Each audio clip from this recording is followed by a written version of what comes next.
Hello, it is Wisdom Wednesday 2018. Steve Sipress here. As the sun is about to set, we're going to lose the light, so I will attempt to be very quick today. And this bit of wisdom, first, Rhino of the day. There he is behind me. Check him out, one of my big leather rhinos. Let's see if I can zoom in on him here. Zoom. A big, solid leather rhino with thick leather skin.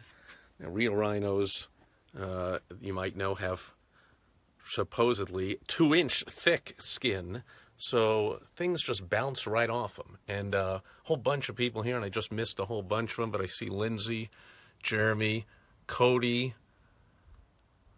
Dan, Jack, Jim. Very nice, and a whole bunch more, and thanks for the likes. I got to go quick because we're losing the light as the sun is setting. I don't even see the moon is out. Kind of strange. It's been out early recently, but anyway, maybe it was so early that I missed it, and it's already halfway through the sky. Anyway, so the reason I'm using this big, thick skin leather rhino is we're talking about failure, and this came up because I was talking to someone today, which I rarely do. I talk to someone who's not an entrepreneur or a business owner. I almost never do. I just insulate myself from the nonsense of the cows of the world, the non-rhinos, the 9-to-5ers, the people that need to be taken care of by us, the business owners and the entrepreneurs. And so they're the take, what's in it for me crowd. I got to stay away from them. And one reason that I do what I do, I help entrepreneurs and business owners to make lots of money in a lot less time, a lot less stress, and a lot less work, so that I am always engaged with business owners. Those are my prospects. Those are my clients. Those are the people I talk to. Those are the people I help. If I was selling something to consumers, then I'd have to deal with all kinds of consumers, and it would drive me absolutely crazy. But I was dealing with one today, and I forget where it was because I'm on the phone all day and whatever, but I said something about, you fail your way to success. And the person, I think the person said to me, somebody said something real strange to me. They said you failed your way. I know what it was. Somebody had read the bio of somebody, and they said, look at this really dumb bio this person wrote, or this dumb resume where they wrote all about one of their strengths is that they failed many times in business.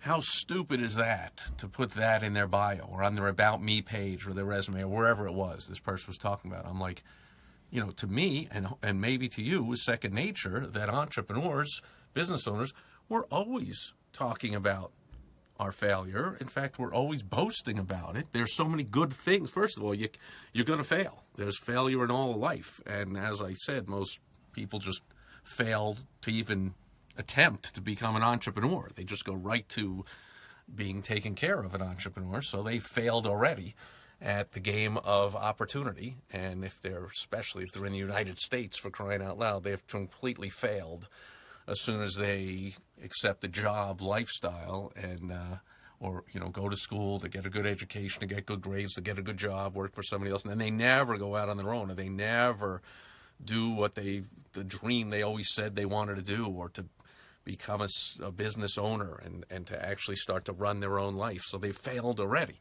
But as business owners, there's so many good things about failing, and I'm sure you guys that are here, and Justin is here, thanks for being here. You can add in the comments all the good things about failing. I'm sure you know as many or more than me. You learn from failure. They often say, and I often experience, we don't really learn so much from success. You make a sale, the person buys, you're like, oh, that's great.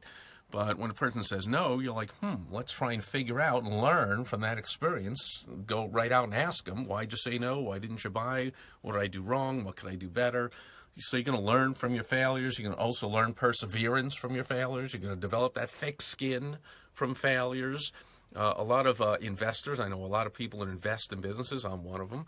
But I know like angel investors often say, I will not invest in any business run by an entrepreneur who has not already had a business that has gone belly up or bankrupt or failed or whatever, and that toughens them up.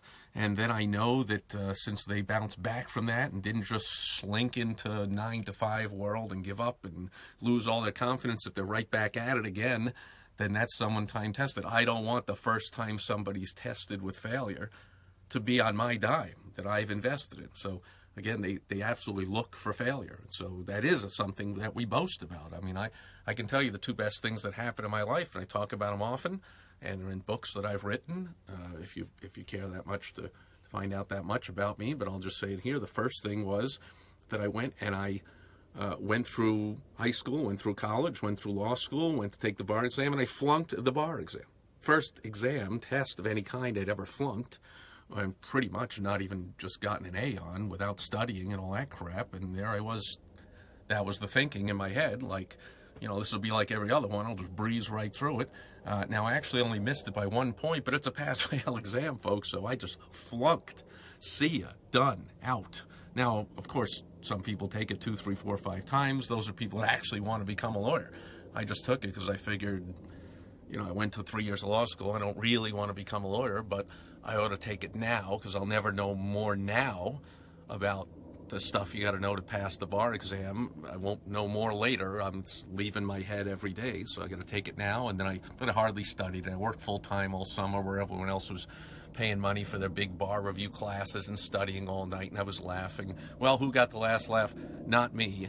The bar exam folks, because I flunked it. But that was such a great thing that happened to me because it closed the door. I didn't want to be a lawyer, and now that door was closed. Unless, again, like I said, I spent a lot of time and effort and probably money and took the class and gave up working and all that opportunity cost of the money I could have been made working and just getting ahead in life by being productive and doing stuff. And go take the bar exam, I guess. But instead, I allowed that door to become closed. And that another thing that did is it taught me a lesson that I would never do anything half-assed again, because that's how I went through law school and college, and that's how I took the bar exam, like I just explained. Didn't really study, didn't go to the classes in law school, didn't really pay attention to it, just thought I'd skate right through. And I said, damn, that's 3 years of law school and a lot of money down the drain. You know, I'm good at crossword puzzles. I could read a contract, but come on now.